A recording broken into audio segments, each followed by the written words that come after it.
보자.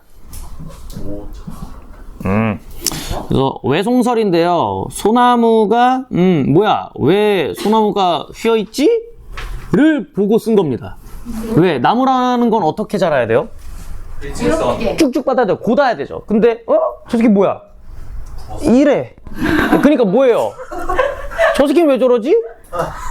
곧지가 않네? 사람도 곧으면 아니 사람도 어때야 된다 그래서? 곧아야 된다. 사람도 뭐 막 애기 된 새끼들이 있다. 막 이런 거 얘기하는 거예요. 보즈아. 읽을게요. 나무는 이 세상에 나올 때부터 그 본성이 곧게 마련이다. 그러니까 나무의 본성은 어떻다? 곧다. 날아서 어떻게 막을 수도 없이 생기가 충만한 가운데 직립, 곧을직자죠. 곧게 뻗어서 위로 올라가는 속성으로 말하면 어떤 나무든 간에 모두가 그렇다고 해야 할 것이다. 왜? 곧게 자라는 거는 틀린 거야? 맞는 거야? 맞는 거니까 나무는 원래 곧아야 된다라고 하는 거죠. 그러나 하늘 높이 우뚝 솟아 고고한 자태를 과시하면서 결코 굴하지 않는 모습을 보여주는 것으로는 오직 송백을 첫 손가락에 꼽아야만 할 것이다. 그렇기 때문에 많은 나무들 중에서도 송백이 유독 옛날부터 회자되면서 인간에 비견되어 왔던 것이다. 이게 뭔 소리임? 송백? 송백이 뭐냐면요, 소나무와 잣나무를 이르는 말이래요. 소나무와 잣나무 둘 다 어떤 특징이 있는지 아십니까? 침엽수예요.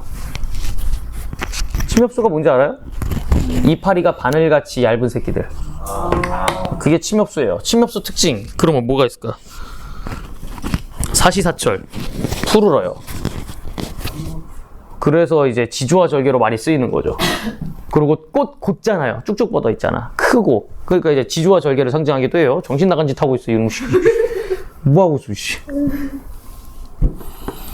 그래서 어느 해이던가 내가 한양에 있을 적에 거처하던 집 한쪽에 소나무 4-5그루가 서 있었대요. 얘네가 외송입니다. 얘네가 이제 우리의 제재예요. 밑줄 쳐. 소나무 4-5그루. 외송. 외송. 외가 어디예요? 그 외, 일본 얘기할 때 그 외 있죠. 오에. 오이 아니에요? 오에. 오이요? 알고 이를 못 알아들어. 오이. 왜 안 돼? 왜? 외송이에요. 그런데 그 몸통의 높이가 대략 몇 자 정도밖에 되지 않는 상태에서 작다란 거죠. 자, 여기서부터 괄호 치세요. 모두가 작달마르게 뒤틀린 채 탐스러운 모습을 감추고만 있을 뿐 더 이상 자라지 못하고 있었다. 그리고 그 나뭇가지들도 한결같이 거꾸로 드리워진 채 긴 것은 땅에 끌리고 있었으며 짧은 것은 몸통을 가려주고 있었다. 그리하여 이리저리 구부러지고 휘감겨 서린 모습이 뱀들이 뒤엉켜 서로 싸우고 있는 것과도 같고, 수레 위에 둥근 덮개와 일산이 양산 같은 거래요. 해를 가려주는 일산이 활짝 펴진 것처럼 보이기도 하였는데 마치 여러 가닥이 수실이 엉겨붙은 듯 서로 들쭉날쭉하면서 아래로 늘어뜨러져 있었다. 그러니까 이 글쓴이가 봤을 때 소나무는 어떻게 자라야 돼? 쭉쭉 뻗어야 되는데 이 소나무들은 뭐예요? 그렇죠. 왜 이렇게 잔만해? 라고 하는 거죠. 그래서 여기 부분이죠. 이거 뭔 소리냐? 그죠?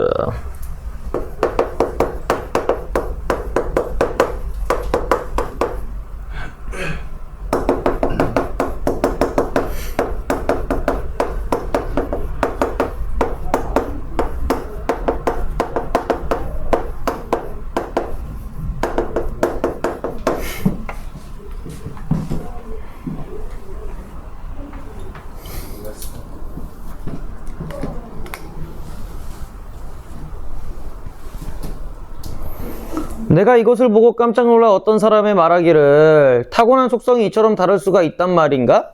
어찌해서 생긴 모양이 그만 이렇게 되었단 말인가? 라고 하면서 뭐야? 내가 어떤 사람에게 물어본 거죠. 그래서 얘네가 외송이죠. 외송이.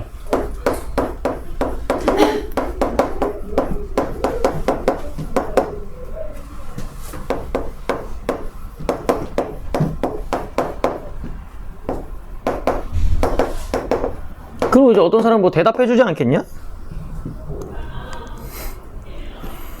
아니, 그 사람이 대답하기로 하고 이 사람이 대답하는 거 다 괄호치세요. 이 사람이 대답한 거 다 가로치시고, 왜냐면 뭐라고 하는지 내가 요약해서 알려줄 거예요. 읽어보면은 이것은 그 나무의 본성이 그렇다 안 그렇다? 원래 얘가 이렇게 자라는 게 아닙니다. 원래 본성이 그러해서가 아니다. 이 나무가 처음 나왔을 때에는 다른 산에 심어진 것과 비교해 보아도 다를 것이 없었어요. 그런데 조금 자라났을 적에 사람이 조작할 수 없을 정도로 견고한 것들은 골라서 베어버리고 여려서 유연한 가지들만 끌어와 결박해서 휘어지게 만들었대요. 그리하여 높은 것은 끌어당겨 낮아지게 하고 위로 치솟는 것은 끈으로 묶어 아래를 향하게 하면서 올곧은 속성을 동요시켜 상하로 뻗으려는 기운을 좌우로 방향을 바꾸게 하였답니다. 그러고는 오랜 세월 동안 그러한 상태를 지속하게 하면서 바람과 서리의 고초를 실컷 맛보게 한 뒤에야 그 줄기와 가지들이 완전히 변화에 굳어져서 저토록 괴이한 모습을 보이게 된 것입니다. 하지만 가지 끝에서 새로 싹이 터서 돋아나는 것들은 그래도 위로 향하려는 마음을 잊지 않고서 무성하게 고추서곤 하는데, 그럴 때면 또 돋아나는 대로 아까 말했던 것처럼 베고 자르면서 부드럽게 휘어지게 만들곤 합니다.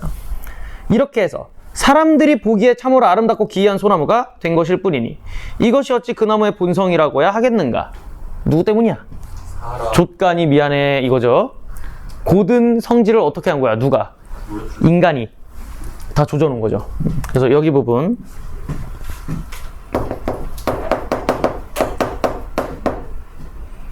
그냥 자 외송이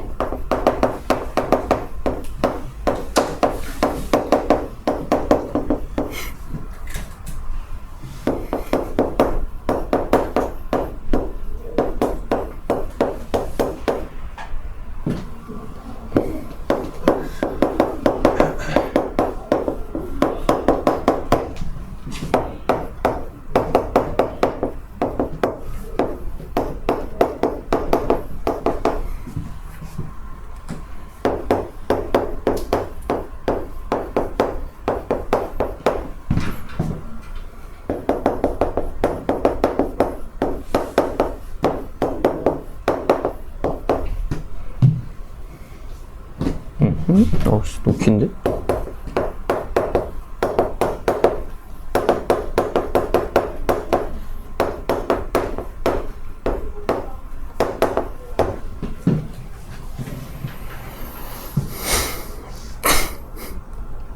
됐어?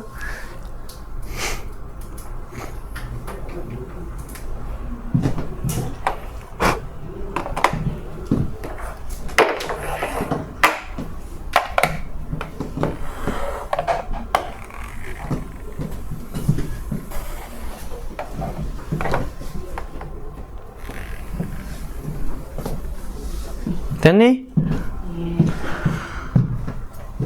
하였다. 내가 이 말을 듣고는 크게 탄식하면서 다음과 같이 말하였다.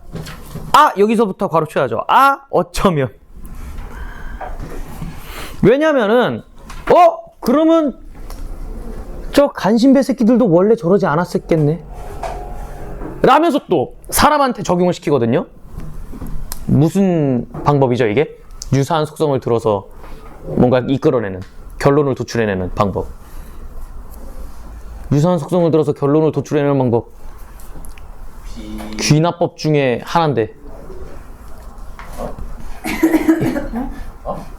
몰라? 유사성을 들어서 비슷한 속성을 근거로. 예? 내가 귀납법 중에 하나라고 했는데 왜 연역법이 나와? 뒤진다 진짜.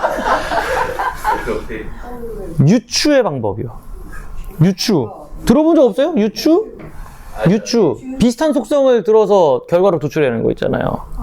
환장하겠구만. 그래서 이제 여기가 이제 유추의 방식을 사용해서 여기서부터 어쩌면 그 물건이 우리 사람의 경우가 그렇게 흡사한 점이 있단 말인가.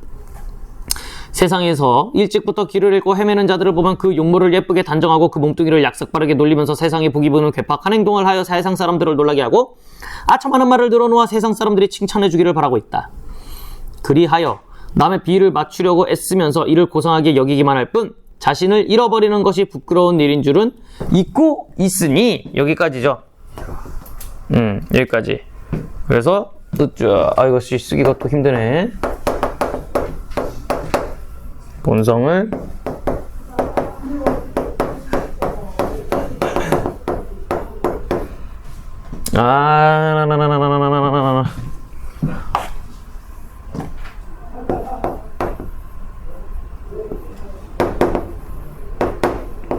본성을 이룬 외성을 통해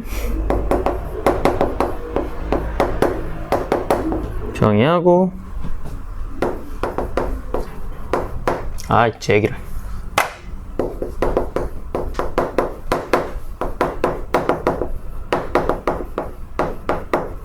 정직한 본성을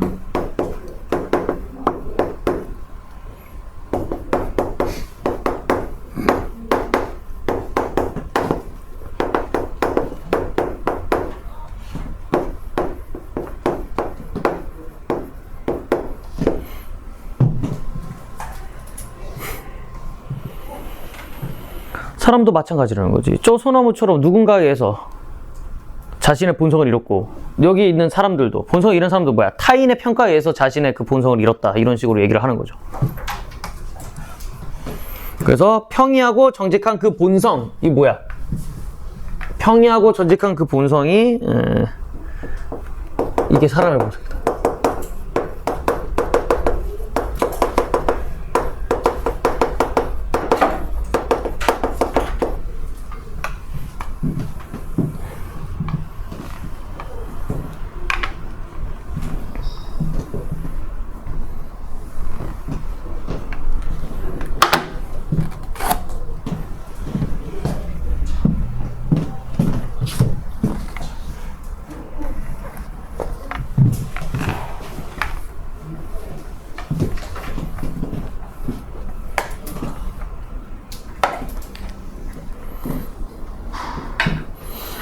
지극히 크고 개인적인 강한 호기에 비추어 보면 또 어떠하다 할 것인가. 여기서부터 밑줄 치세요. 비계덩어리랑 무두질한 가죽처럼 아첨을 하여 여행이 이득이나 얻으려고 하면서 그저 구차하게 외모를 따르며 남을 위하려고 하는 자들. 어떤 새끼들?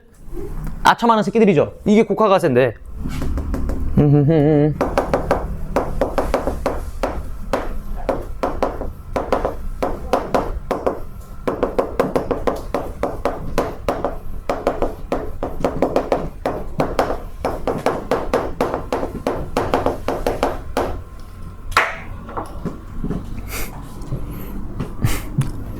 그런 자들을 저 외송과 비교해 본다면 또 무슨 차이가 있다고 하겠는가? 그래서 또 있다고 하겠는가? 뭐요? 서리적 표현인데 외송이나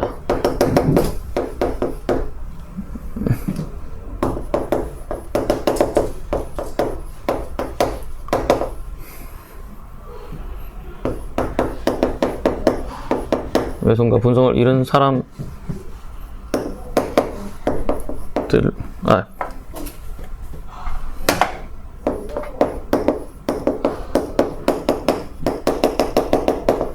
차이가 없다. 그리고 여기가 서리법이다. 사람이나 다른 생물이나 각각 항상 지니고 있는 본성이 있는 만큼 곧게 잘 기르면서 해침을 당하는 일이 없게끔 한 연후에야 사람이 되고 생물이 된 그 이름을 더럽히는 일이 없게 될 것이다. 다음 거는 그냥 다시 한번 얘기한 거예요. 위에서 얘기한 거. 사람마다 본성이 있으니까 그 본성 해치지 말아라. 그거 잘 지켜라. 라고 그냥 힘주어 얘기한 것일 뿐입니다. 그런데 지금 그만 본성이 손상을 입고 녹아 없어진 나머지 이처럼 정상적인 것과는 정반대로 참모습을 완전히 잃어버리고 말았으니 이 어찌 여기서부터 밑줄 쳐 곧게 길러지지 않은 채 살아있는 것을 요행이 죽음을 면한 것일 뿐이다 라는 말에 해당된다. 이게 뭐냐면 공자가 얘기한 거예요. 이거. 곧게 길러지지 않은 채 살아있는 것은 요행이 죽음을 면한 것일 뿐이다.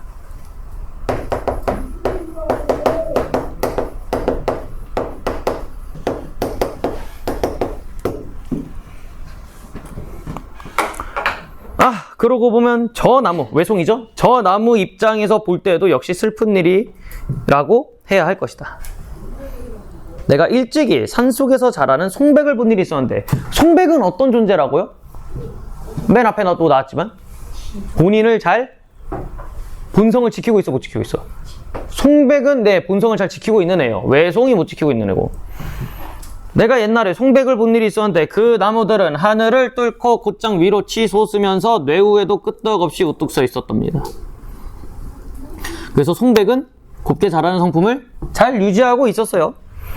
이쯤 되고 보니, 여기서도 가르쳐. 이쯤 되고 보니 사람들이 그 나무를 쳐다볼 때에도 자연히 우러러보고 엄숙하게 공경심이 우러나는 느낌만을 지니게 될 뿐 손으로 어루만지거나 놀이객감으로 삼아야겠다는 마음은 별로 들지 않을 것이니 이를 통해서도 사람들의 호호에 대한 일반적인 생각을 엿볼 수 있다 하겠다.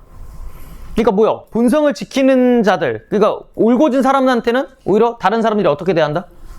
함부로 해, 안 해? 뭐라 했어 여기? 함부로 해. 않아요. 함부로 한다고요? 그래. 뭐로 여기 손으로 어루만지거나 놀이객감으로 삼아야겠다는 마음은 별로 들지 않는다고. 오히려 우러러보면 우러러봤지 함부로 안 된다는 소리예요. 이 부분.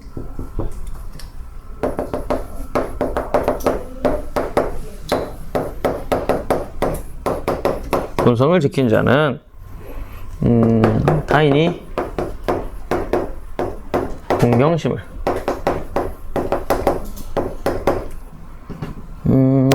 갖게 된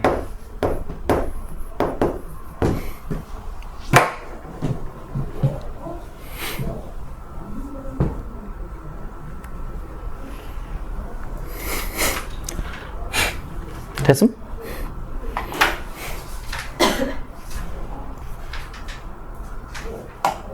넘긴다잉? 뭐야? 왜 안 넘어가? 제발. 뭐예요? 네?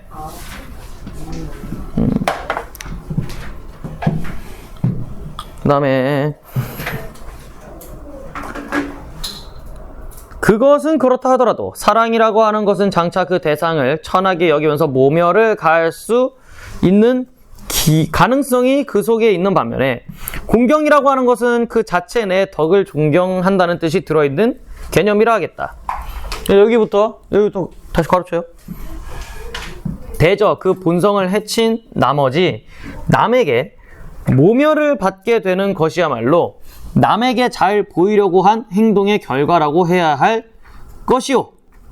자기의 본성대로 따른 결과 존경을 받게 되는 것은 바로 위기지학의 효과라고 해야 할 것이다 하면서 여기 부분 있죠.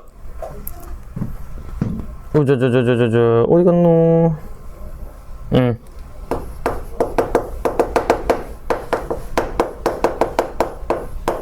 외송과 같이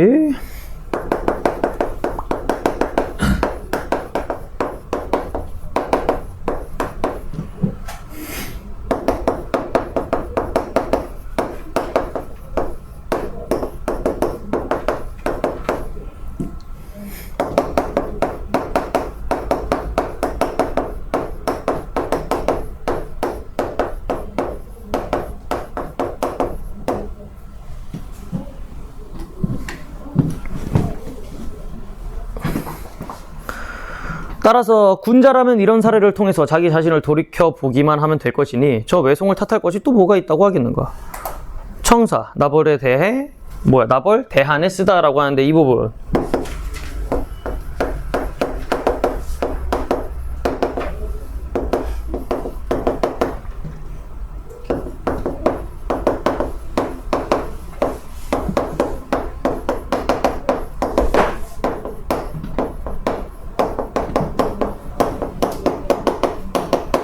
그러니까 외송처럼 아첨하지 말아라. 아첨하면은 뭐다? 사람들이 너를 만만하게 본다.